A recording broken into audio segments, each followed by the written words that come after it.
लंका विजय के बाद अयोध्या में श्री राम का राज्याभिषेक होने वाला था। तीनों लोकों से देवता अयोध्या पहुँचे थे। आकाश में पुष्पों की वर्षा हो रही थी और धरती पर उत्सव का सागर उमड़ पड़ा था।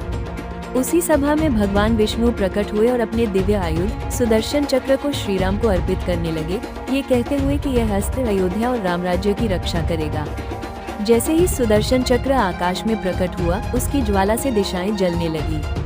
उसका तेज इतना प्रचंड था कि वायु कांप उठी और आकाश में कंपन फैल गया। उसी क्षण हनुमान का मुख गंभीर हो गया। उन्होंने सभा के मध्य खड़े होकर श्री राम की ओर देखा और भीतर से किसी अनहोनी का आभास किया। हनुमान समझ गए कि यह अस्त्र जितना रक्षक है, उतना ही विनाशक भी है। यदि कभी क्षण भर के लिए भी यह चक्र नियंत्रण से बाहर हुआ, तो उसकी पहली आहुति अयोध्या और उसके निर्दोष जन ही बनेंगे।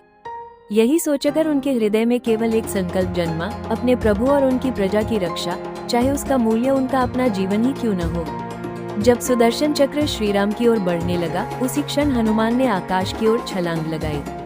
उन्होंने अपना मुख खोला और उस जलते हुए चक्र को एक ही क्षण में निगल लिया। पूरी सभा स्तब्ध रह गई। देवता, ऋषि और स्वयं श्री राम भी कुछ पल के लिए मौन रह गए।